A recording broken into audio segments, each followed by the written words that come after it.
అన్నిట్లోనే ఉంది. Okay sir. అన్నిట్లోనే ఉంది. Okay sir. Good morning sir. Good morning Srinivas garu. Okay sir. అది ఎట్లా చూస్తారు సార్? మొత్తానికైతే బీసీ బిల్లుల విషయంలో మరి గవర్నరు ఇంకా ఆమోదించలేదు. హైదరాబాద్కు సిబిఐ డైరెక్టర్ అయితే వస్తున్నారు. కామారెడ్డిలో మీరు కాంగ్రెస్ సభ పెడుతున్నారు. స్థానిక సంస్థల ఎన్నికలు మా సెప్టెంబర్ 30 లోపు నిర్వహించలేని పరిస్థితి ఉందా? అలాగే మరి స్పీకర్ ఇంకా ఎవరైతే పార్టీ ఫిరాయించి బీఆర్ఎస్ నుంచి కాంగ్రెస్ మీ పార్టీలోకి వచ్చిన వాళ్ళ విషయంలో స్పీకర్ కూడా నిర్ణయం తీసుకోవట్లేదు. మరి బీఆర్ఎస్ సుప్రీంకోర్టుకు వెళ్తామని చెప్తోంది. కాళేశ్వరంలో 1,00,000 కోట్లు మరి పోయాయని చెప్పి దుష్ప్రచారం చేస్తున్నారని చెప్పి హరీష్ రావు మరొకసారి ఆరోపించారు. ఏం చెప్తారు సార్? గుడ్ మార్నింగ్ శ్రీనివాస్ గారు. మీతో పాటు ప్యానెల్లో ఉన్న సోదరులందరికీ ముందుగా గుడ్ మార్నింగ్, నమస్కారాలు. మీకు కూడా గుడ్ మార్నింగ్.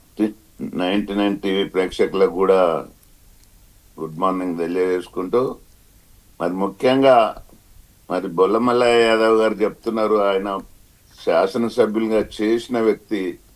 మేము కాంగ్రెస్ పార్టీ తరఫున బీసీల గురించి ఇంతకంటే ఏం చేయాలో ఆయన ఒక సజెషన్ ఇవ్వమనండి.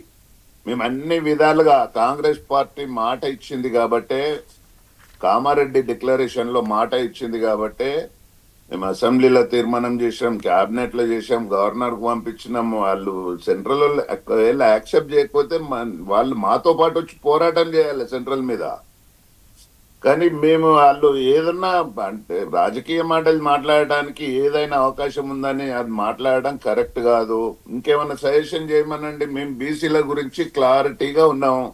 బీసీలకు 40 బడ్జెట్ లో పెట్టి నిధులు ఆల్రెడీ 1,00,000 కోట్లు చెప్పారు కదా. 2 బడ్జెట్లు పెట్టారు. 20,000 వేల చొప్పున 40,000 కోట్ల బడ్జెట్ పెట్టాలి. బడ్జెట్ లో పెట్టలేదు. నామినేటెడ్ పదవి మీరు ఒక్క మాట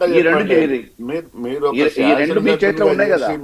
మీ హయాంలో ఏం చేసారు అన్నాక అది మాట్లాడుతా మీరు ఇచ్చింది కాదు గురించి చాలా క్లారిటీ కాబట్టి మీరు ఇచ్చారు. మేమేమంటున్నాం మరి సలహాలు ఏమంటారు కాబట్టి చెప్తున్నాం. మీ చేతిలో ఉన్నాయి, కేంద్రం ఆధీనంలో ఉన్నాయి, కేంద్ర చేతిలో ఉన్నాయి. అయితే మీరు చేయలేదు. ఓకే, మేము దాన్ని కూడా ఒప్పుకుంటాం. మీరు పోరాటం విషయం కాబట్టి, కానీ మీ చేతిలో బడ్జెట్ ఉంది, పదవులు, పొలిటికల్ రిజర్వేషన్ గానీ ఎంప్లాయీస్ రిజర్వేషన్ అన్నిట్లల్లో మేము ముందున్నాము.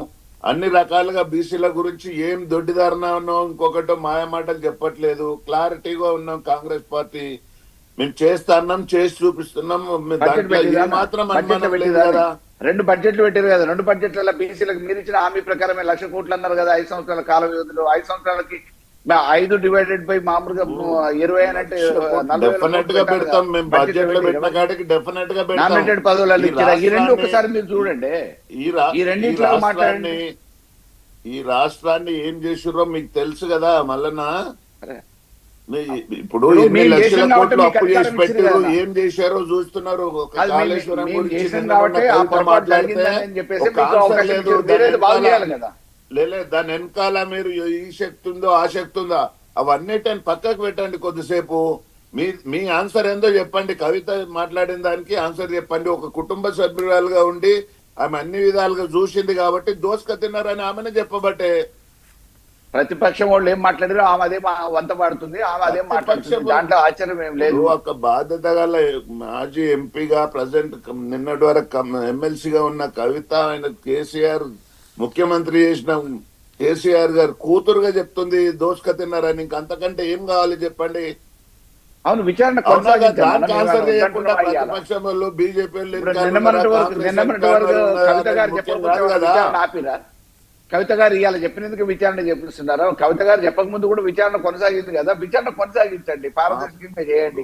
మేము దోషులు ఎవరని తెలిస్తే కదా. మీ ప్రభుత్వం ఉన్ననాడ కూలిపోయింది కదా. కూలిపోయినాక కమిషన్ వేసిన మాట ఎంక్వైరీ జరగాల్సిందే కదా. మీరు ఎన్నికల మేనిఫెస్టోలో పెట్టిరు కమిషన్ వేస్తామని. కాళేశ్వరం మీద వేసిరు కదా. ఆ కమిషన్ పారదర్శకంగా విచారణ చేపట్టాలి కదా. తర్వాత సిబిఐకి అప్పచెప్పారు. దేశంలో ఉన్న అత్యున్నత స్థానంలో ఉన్న ఎంక్వైరీ సంస్థ సిబిఐ వాళ్ళకి అప్పచెప్పారు. ఇంకా తప్పేముంది? మేమేం కాదనట్లే కదా, విచారణ వద్దనట్లే, అడ్డుకోవట్లేదు. వాళ్ళని రానియండి, మాకు నోటీసులు ఇస్తే మేము సహకరిస్తాం.